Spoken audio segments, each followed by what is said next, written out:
It's the Ross Tucker Football Podcast. Oh, yeah, it is. But it's not just any Ross Tucker Football Podcast. It is a teaching tutorial Thursday presented by DraftKings. What a weekend for DraftKings, by the way. You got the 6 games that you can bet on, but also what an unbelievable daily fantasy opportunity on the regular DraftKings app. Make sure you check out both of the DraftKings apps. I'm Ross Tucker, former NFL offensive lineman. I would guess that most of you know that if you're listening to the Ross Tucker Football Podcast. But hey, we could get new listeners every episode. You don't know, we got new people watching on YouTube, youtube.com/Ross Tucker NFL every week. I know people come just because they want to hear Greg Cosell. So yeah, I'm a former NFL offensive lineman. It was an awesome temp job in my 20s, and it enabled me to do this, which is really cool. Have a bunch of podcasts like the Even Money podcast for betting on the games, Fantasy Feast podcast if you want to know which guys to put in your daily lineups this weekend, the College Draft podcast. We went over 20 prospects, the 20 best prospects for Monday night's Ohio State-Alabama game. Check out the College Draft podcast. You will enjoy that. Speaking of a teaching tutorial Thursday, that means we'll have Greg Cosell. We will actually start to get into draft stuff with Greg Cosell in February after the Super Bowl. So we've got quite the year coming up for you guys, quite the next few months. We will have a Spread the Word winner tomorrow. It's crazy easy.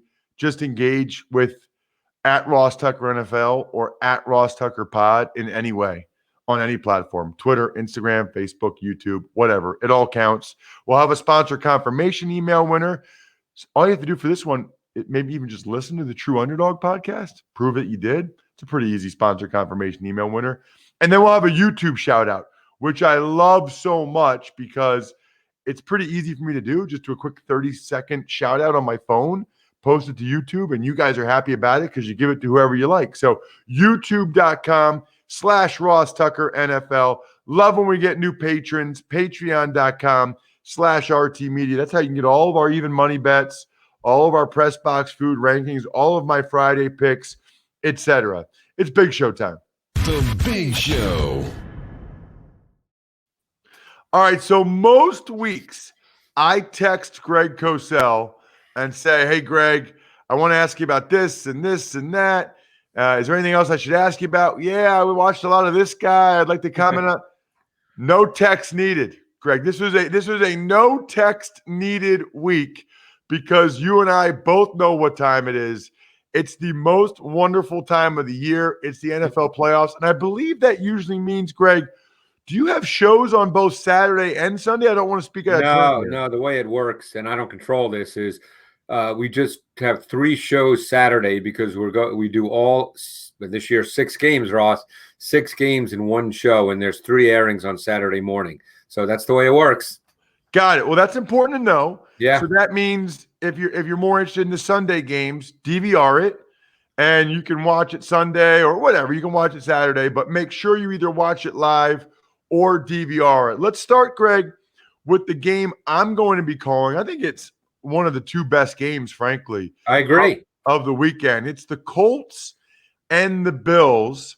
And I like to give you, at least on the first question, Greg, open-ended. What intrigues you the most of this game?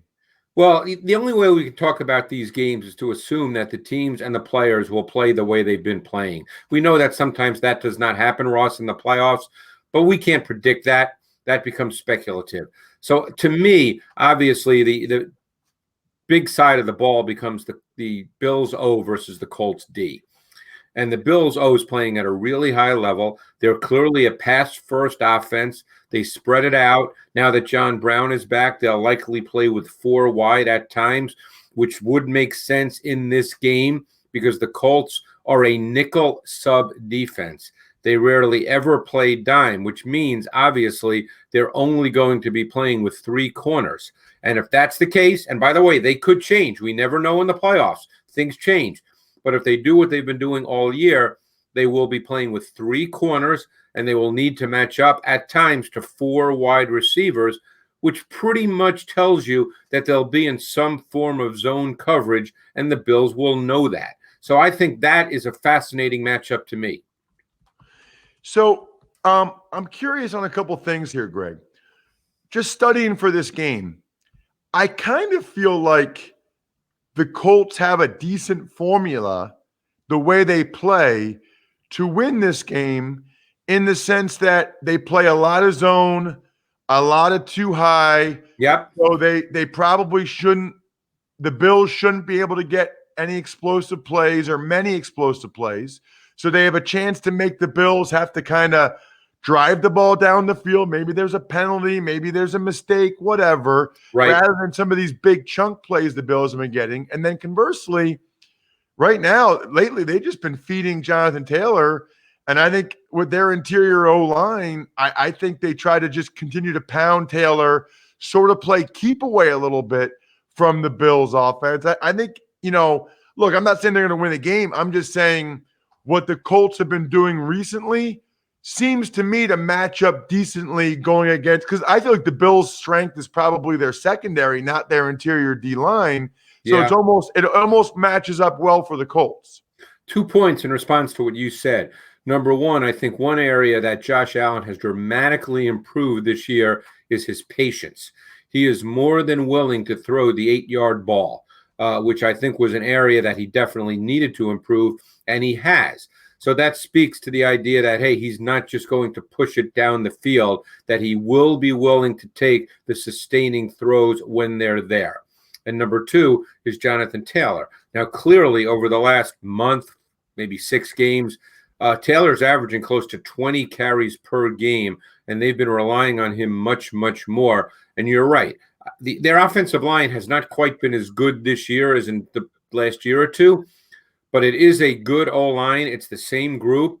I guess I don't know about Costanzo. Is he out for the year, or is he? He is. He's gone. It'll be Jared Veldheer, who they signed. Right. Jared Veldheer, who played this week, and he was okay. Struggled at times, but so it'll be Veldheer. But he's an experienced player. So the question is, how will the Colts choose to play offensively? Because you get into the two philosophy point here, and these are philosophies. Do you play, as you suggested, to try to play keep away? Or do you feel, hey, we're going to have to score 24, 28 points. At some point, we are going to have to throw the football. Let's be proactive and throw it. So we don't know what their approach will be, but clearly Jonathan Taylor will be a significant part of it. So the last question, Greg, that I have on this game, I'm not expecting Cole Beasley to play. He got hurt late in the game against the Patriots, which is really a shame. They had pulled guys like Josh Allen and Diggs, but you can only pull so many. And so he didn't play last week. They're calling him week to week, which usually means the guy's not playing, because if he might play, they call him day to day, right? My question is, how much do you think that hurts the Buffalo Bills? Do you expect to see more Diggs in the slot? Do you think it'll be Isaiah McKenzie?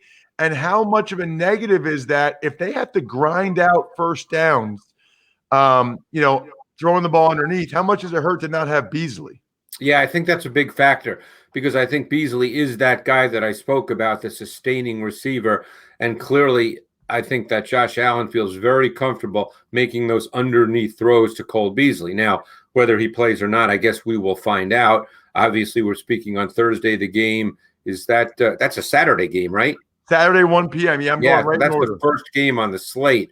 So you could be right. I guess they did sign Kenny Stills, but he's not Cole Beasley, and he doesn't fit that role. He's much more of a vertical dimension. So the loss of Beasley could be a factor. McKenzie might be the guy that they try to use to fill that role. Next game up, it's the Seahawks and the Rams. I said this on the Even Money podcast, Greg. I'm just not seeing a lot of points in this game. Yeah. The Rams defense plays, Seahawks defense playing better. Your thoughts in general on this game? Yeah, well, it'll be interesting. I would assume it'll be Wolford, right? Goff does not appear to be the quarterback. I guess we don't know that. I would say you're right. Let me start with this. I don't think Russell Wilson has played well for well over a month. And I think that their offense is struggling a bit with their identity right now, because they started the season with the premise of let Russ cook. And for obviously 6 or 7 weeks, it was effective. And then Wilson sort of started to play very inconsistently. Right now, he's not seeing things particularly well. There's a little bit of an undisciplined randomness to his game. Now, every once in a while, because he does have high-level second reaction improvisational ability, he'll still make plays. But he is not playing particularly well. They get no big plays on offense. I did a study this week. DK Metcalf has had no 20-plus yard receptions in the last 4 games. Think about that for a second. They get no big plays on offense over the last month or so. So they are really struggling. We know how good the Rams defense is. They're not a man-to-man defense. They will match Ramsey on Metcalf at times, depending on the formation of the Seahawks, but you will not see that on every snap. That's not the way the Rams play. They're a split safety cover 4 based defense. All right. What about Wolford? Got to ask you a question about Wolford. Now, they say Goff is throwing. I don't think he's going to play. I think it's Wolford. What did you see from him, other than he's a complete lunatic who's not afraid of anything? Yeah, I know. He was kind of fun to watch. And I don't know what they list him at height-wise, Ross, but when I watched the tape, he looked like he was about 5'5" compared to everybody else on the field. So he looked like a little guy. But, I thought that, McVay is so good at defining reads and throws. I thought he did a really good job with that. What Wolford gives you, which Goff does not, are 2 things. He gives you the designed run game, and he gives you second reaction improvisational movement. Now, they designed a couple of big plays, and he just underthrew them, but they were there. One was a slot fade, and one was a go route. He just underthrew them. Not badly, but just enough that they were incomplete. So it's hard to make any prediction about Wolford after 1 game other than what the tape showed in that game, and he was kind of fun to watch. And he threw the pick on his first throw of the game, and it was a pick I've seen many quarterbacks throw, young quarterbacks, based on the read and the defense. But he settled into the game. But the extra element that he brings with his movement will become a factor in this game. Saturday night, it's the Washington football team hosting the Tampa Bay Buccaneers, Greg. Yeah, I mean, to me, the most intriguing element in this game is clearly the Bucs' pass offense versus Washington's pass defense. Brady is throwing the ball extremely well right now. You watch the tape, and it is coming out with juice, with velocity. I mean, he looks like he's 10 years younger right now. He is really throwing the football well. I guess Mike Evans, we don't know yet. We know how competitive he is, and if he can be out there, he will be out there. But their pass offense has an intermediate and vertical element to it that demands pass protection. And Washington, we know about their front. So the key element in this game to me is how the Bucs deploy their pass protection. Will they feel they can send all 5 out and block with 5? Or do they feel they will need extra bodies in, and then it becomes a numbers game, Ross? You know that. That's what the passing game is. It's a numbers game. Every team would like to send all 5 eligible receivers out, but if you can't pass protect, you cannot do that. So that, to me, will be the defining element of this matchup. Sunday, 1 o'clock. I think it's one of the 2 best games, just like the game I'm calling Saturday at 1 o'clock. Ravens-Titans. Looking forward to Ravens-Titans. Greg, I just don't – I don't want to paint you in a corner, but I don't see how the Titans stop the Ravens. The Titans can't play defense. Well, this game's fascinating on so many levels, and we can't get into every one. But over the last 4 or 5 weeks, clearly the Ravens' offense has sort of been rejuvenated, and they've been rejuvenated quite a bit, Ross, because they've added to their run game. They have become very much a gap scheme run team now, and that includes Lamar Jackson. I'm not just talking about handing it to the backs. It's gap scheme, and it's misdirection off of that. And I think one reason they've become gap scheme, and you can appreciate this being, I don't want to say an old offensive lineman, I'll say a former offensive lineman, is that I think their offensive line is different this year. With Marshall Yanda gone, with Ronnie Stanley out, they're not as athletic. And you know that zone schemes require more athletic offensive linemen. Gap schemes do not require the same level of athleticism as zone schemes. So I think they recognize that with the offensive line they're putting out now, they're not quite as athletic, and they've added a lot of gap scheme principles, and they've been really, really effective. I was wondering what they had done to be so much better like they are now. Anything else on this game, Greg? Well, I think you have to look at the other side of the ball. Derrick Henry, they did a good job, the Ravens D, against Henry in the first matchup. They played week 11, and Henry then broke some runs in the fourth quarter and overtime, including the game winner, obviously. But the thing is in that matchup, week 11, the Titans played out of some form of base personnel, 2 tight ends, 3 tight ends, a fullback, on 75% of their offensive snaps, and they kept the Ravens in their base defense. And my personal sense is I don't think their DC Martindale wants to be in base. I think he likes all the pressure concepts that he can create out of sub, whether it's nickel or dime. So I'm fascinated to see if the Titans play as much base offense in this game. It's a good point. Then you got the Bears and the Saints. What, if anything, intrigues you about this one? Well, I guess what intrigues me, I've always been a believer, Ross, and I've been looking at tape for a lot of years and talking to coaches for a lot of years, and I've always been a believer that coaches tell you what they feel about their quarterback by what they ask him to do. And it's very evident watching the tape that the Bears' offensive coaching staff understands how limited Mitchell Trubisky is, and they play to those limitations. And that means to me that this game in some ways comes down to the Bears defense, and they're obviously missing Roquan Smith. So this game needs to be close. The Saints cannot run away with this because I don't think that the Bears offensively then can compete. Now, one thing I would look for in this game, and this is just my sense from film study, is Mitchell Trubisky is a good athlete. I would expect to see more designed runs with Mitchell Trubisky in this game. The Saints have a very good defense, a very good run defense. I don't think you can just line up and give it to Montgomery and expect that you're going to control the pace and tempo of the game. I think Trubisky needs to be a factor as a runner by design. Got it. All right, that's a cool nugget, and I think that they probably will do that. Finally, we've got Sunday night. Now, yesterday, we record this at 7:32 a.m. right now. Yesterday, there were no new positives in terms of COVID for the Cleveland Browns. We do know, though, that they will definitely be without their head coach, Kevin Stefanski, definitely without their left guard, Joel Bitonio, which I'm nervous about, Greg, because the second, third string guards are already hurt. Yeah, I know. Now they got to have their fourth string guard against Cam Hayward, who's going to be fresh after a week off. So, and I think Cam Hayward might be the best bull rusher in the NFL. So my thought would be your first reaction, first instinct on the Browns-Steelers game.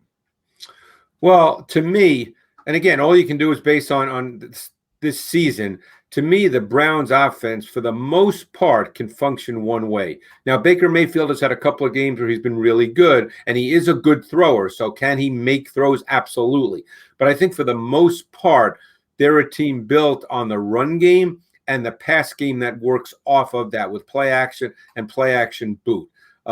I believe if Mayfield were to get in a situation where he'd have to drop back 40, 45 times because the game would dictate that, I think they would struggle in pass protection. I think you would agree with that. So I think that this game, again, I think now it falls very much on the Browns defense. This game needs to be close so that the Browns can maintain their offensive approach. And then you get to the Steelers offense, which, you know, over the last couple of games, not week 16, not week 17, obviously, but prior to that when Big Ben was playing, they've struggled a bit. They had a couple of well-schemed plays, week 16 it was, against the Colts. But for the most part, their pass game has been limited. We'll see with an extra week and study what they decide to do with that. But their pass game has been very limited. They'll take some shots on the perimeter, and if they hit those, it looks good. But as far as schemed pass game concepts, you don't see a lot from the Steelers. How big a deal do you think it is, Greg, that Stefanski is out for the Browns?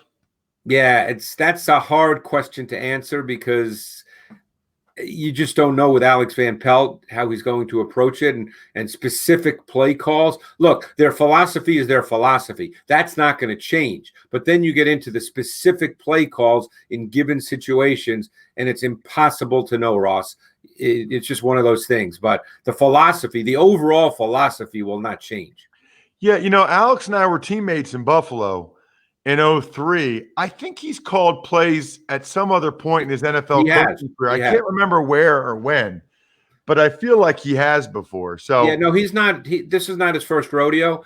But again, you simply don't know on those critical down and distance situations, what he calls on 3rd and 7, what he calls if they get in the red zone, those critical situations that in games like this can often dictate who wins and who loses.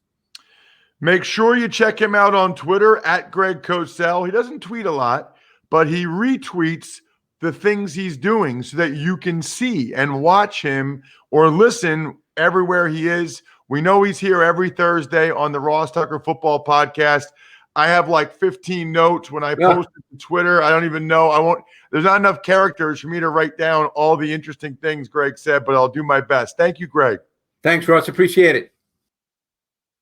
Speaking of doing your best, I want to take a moment to share a new podcast with you guys. True Underdog, recently launched by 4-time Entrepreneur of the Year award winner Jason Waller.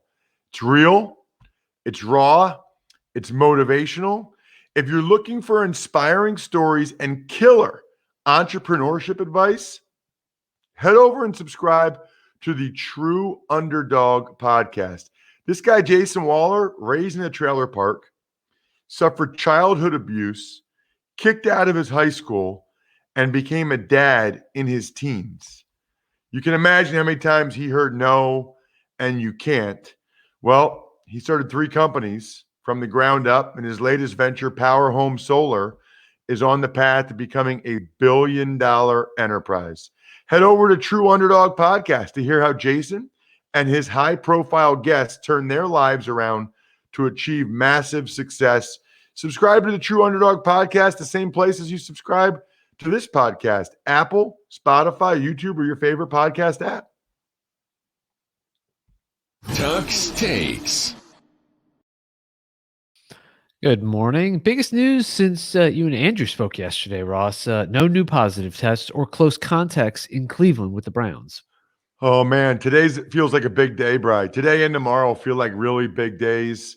I am, fingers crossed, very hopeful that we don't have any more positives in Cleveland, just because I want them to have as strong of a team as they possibly can for that game. But also, I want the game to happen. I want to be able to watch it. So there's a bunch of reasons why I am hopeful that the Browns, keep your fingers crossed, everybody, they don't have any more positives today or tomorrow. We already talked with Greg. No Stefanski and no Batonio is really, really rough for the Browns. And there's even some other guys, I don't know if they're getting back or not, that were already on the list, but it is what it is. I don't think the Steelers are going to have Joe Hayden. So, that this is just the world we live in right now. Tuck's Takes. In Miami, offensive coordinator Chan Gailey resigned, which means the Dolphins will have a third new coordinator in Brian Flores' third year as head coach next year.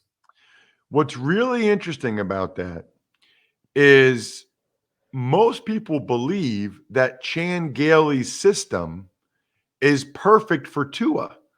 Dolphins fans are all saying Chan Gailey stinks and they don't like him, but his system is a bunch of receivers, get the ball out quick, smart quarterback, gets the ball out of his hands in a couple seconds. That's Tua. That's Tua's skill set. So I don't know who they're going to bring in that's going to be better than Chan Gailey. And I hope Dolphins fans are careful what they wish for, because I always thought that Chan Gailey's system, from what I had heard, was kind of tailor-made for a guy with Tua's skill set, which is get the ball quick release, accurate, boom, boom, boom. Kind of the player Fitzpatrick's been a lot in his career. Tuck's Takes.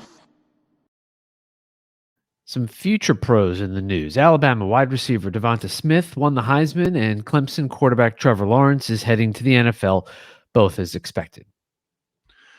Right. I think it's cool, really cool, that a wide receiver won the Heisman. Now, if you listened to Emory Hunt on the College Draft podcast, or you see it on social media at RossTuckerPod, the highlight clip that intern Casey posted, or on YouTube, youtube.com/RossTuckerNFL. Emory Hunt thinks that Alabama has a better receiver, Jalen Waddle, who's fast as lightning, who got hurt early in the year, that might be able to play Monday night. So number one, I think Devonta Smith had a ridiculous year, and I'm thrilled for him that he won the Heisman. So that's number one. And I thought he deserved it. And I'm just glad it's a position other than quarterback, and really other than quarterback and running back. I think it's cool. But the crazy thing is they might have somebody better. That's what's really crazy. And the Trevor Lawrence video was really well done. Kudos to him for that video. He's had a terrific career. I think, has really represented himself and Clemson well. And I think the Jacksonville Jaguars will be very, very happy to draft him number 1 overall in the 2021 NFL draft. Tuck's Takes. And finally, Jason Kelce took to social media to clarify what happened on the sidelines on Sunday night, while the Pro Football Hall of Fame announced their 15 finalists for 2021. So Kelsey's on Instagram, and he posted there was no confrontations. He went up to Doug and confirmed that Sudfeld was in, Doug Peterson, and said, is everybody else staying in? And Peterson said, absolutely. Because that's actually a really good point. Like, they could have benched Kelsey at that point and put somebody else in at center. It's not like they benched everybody, and they had said during the week that they wanted Sudfeld to play. So at any rate, I thought that was a good point. And that's a really important piece of this for the Eagles, that Kelsey, first of all, clarified things, didn't seem upset about it. Secondly, that, remember his speech a few weeks ago about you play to win? Well, it's a real problem if Kelsey retires for the Eagles. And that was my concern sort of with how Sunday night unfolded, was that Kelsey would end up retiring. And you obviously don't want that to happen as a result of this. I mean, he might have retired anyway. That's the thing now. Now we'll never know unless we see what happens with what he ultimately does. I'm sure if he does retire, everyone's going to speculate that that's the reason why. As far as the Hall of Fame finalists, Bri, I just wanted to say one thing. I think all those guys are deserving. That was my reaction to it. I think all those guys are deserving of being Pro Football Hall of Famers. All of them. So that just goes to show you how hard it is to get that list from 15 down to 5. And by the way, it's supposed to be hard. That's what makes it so special. It's supposed to be hard. Speaking of special, love doing these cameo videos for you. So either subscribe to our YouTube page and comment, and I'll pick a winner tomorrow, or just go to cameo.com and have me do these videos. A lot of people get it for their buddies for birthdays or fantasy leagues. Congratulations to themselves or to somebody else, or to kind of razz some of their other people, which I love. It's fun to, I'm getting paid. It's $25, but I'm getting paid to mess with and tease your buddies on fantasy football. That's amazing. In your fantasy football league. I love it. So hit me up on Cameo. Let's get to an email, Bri. Ever wanted to ask an NFL player a question? Well, here's your chance. It's time to Ask Ross.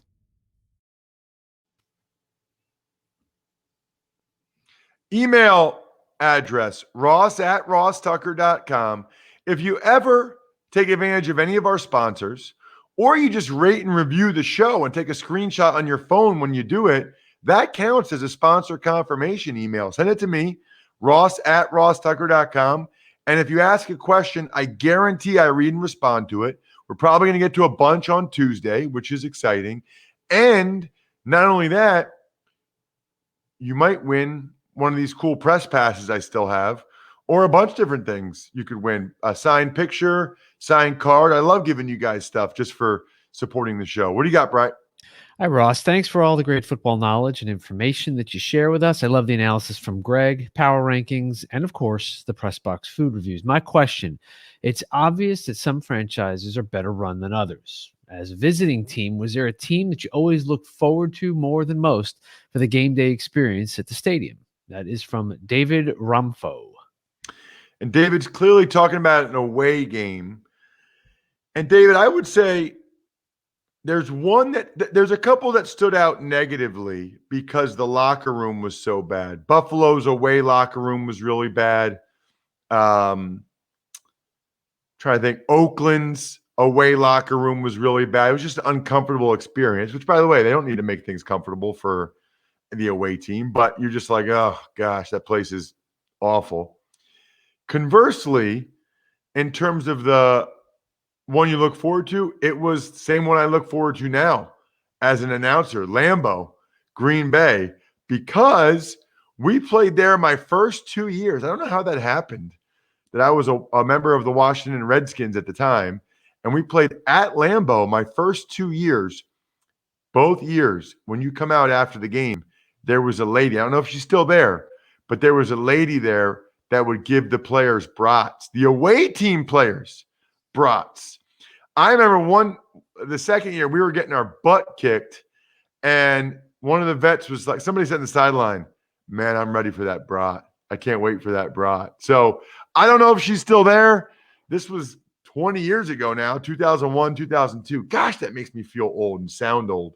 But it's true, and it was awesome. So it is Lambeau. They're also, the people were so nice there. Like, they weren't like mean to you. It's glorious. Absolutely glorious. Shout outs are in order.